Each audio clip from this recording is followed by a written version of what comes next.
Andriamanitra eo tongotrao.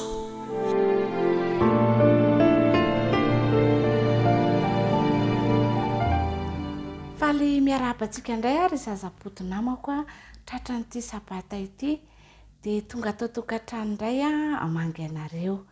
Ny lohatenin'ny tantara ho arahantsika androany dia hoe ry Lazarosy mivoha. Fa alohan'ny anarana ny tantara aloha dia andaosika nakamana tanana dia ahondrika ny loha dia akipy ny maso hiara hivavaka isika.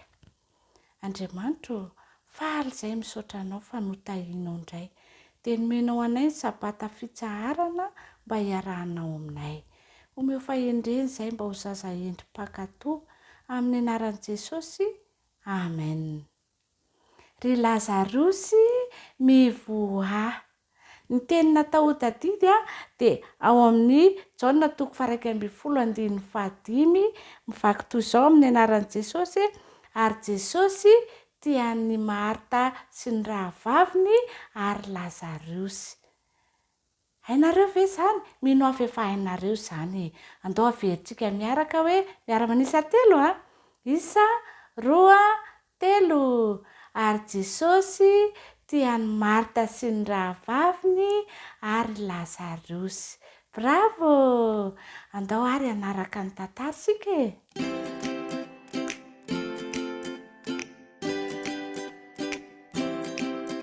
Nanakaiky ny tanànan'i Jerosalema Jesosy sy ny mpianany. Tampotampoka teo nijanona Jesosy. Makanesa amin'ireo vohitra roa izy tamin'ny anankiroa tamin'ireo mpianany. Ahita zana-biriky mifatotra ianareo. Tsy mbola nisy nitaingina mihitsy izy io fa hao izy ka ento aty amiko. Raha misy manontany ianareo hoe inona izao ataonareo izao dia valio fotsiny hoe ilain'ny tompo izy ity. Ilain'i Jesosy ilay zana-biriky satria efa nanatanteraka izay nolazain'ny mpaminany fa hataon'ny Mesia izy. Tamin'izany andro izany dia nitaingina biriky lehibe ny mpanjaka rehefa miditra tao an-tanàna. Tiany ho fantatry ny olona rehetra mantso hoe iza izy ary tiany atahotra azy ny olona rehetra. Tiany Jesosy ho fantatry ny olona rehetra fa mpanjaka izy saingy biriky kely ny azy no nidirany tao an-tanàna ary tsy mba tiany atahotra azy izany mihitsy ny olona. Izao fotsiny no fantatry ny mpianatra.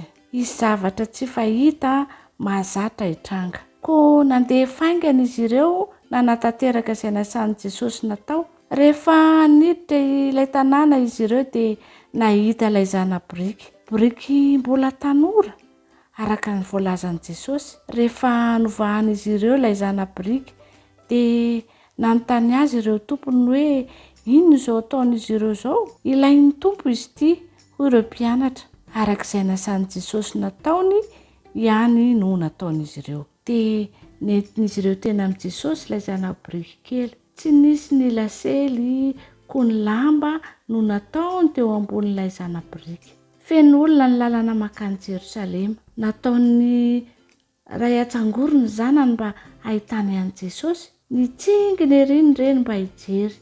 Nisy tamin'ireo olona ireo no nositran'i Jesosy.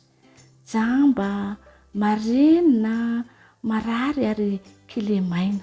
Nanomboka novelarin'ny olona teny amin'ny lalana nalen'ilay zana-biriky ny lambany. Izany nataon'ny olona tamin'ny mpanjaka tamin'izany andro izany. Nanomboka niantso tamin'ny feo mahery koa ny olona nanao hoe isaora naneny mpanjaka izay avy amin'ny anaran'i Jehova. Isaora naneny mpanjaka izay avy amin'ny anaran'i Jehova. Nitohitsy nisy fitsaharana ny antsoantson'ny olona sy ny hira fiteranan'i Jesosy. Nanatrika izany ny sasany tamin'ireo mpitondra fivavahana jiosy. Fantatr'izy ireo fa natsoin'ny olona hoe Mesia Jesosy ary tsy tian'izy ireo izany. Mpampianatra hoy izy ireo. Niantsoantso avy teny amin'ny sisin-dalana. Tenen'ireo olona ireo tsy ilaza izany zavatra izany intsony. Nijery an'ireo mpitondra fivavahana ireo tamin'ny alahelo Jesosy. Fantany fa tsy tian'izy ireo ny hinoan'ny olona hoe izy marina tokoa no Mesia. Nankahala azy izy ireo. Hoy Jesosy namaly azy ireo. Tsy afaka hiteny izany aminy raha mangina ny olona dia nivanto eny amin'ny sisin-dalana no niantsoantso. Tonga ny fotoana ahafantaran'ny olona rehetra fa Jesosy no Mesia. Ilay niran'Andriamanitra. tonga amin'ny fotoana hanaovan'ny olona rehetra safidy. Ino an' Jesosy ve izy ireo?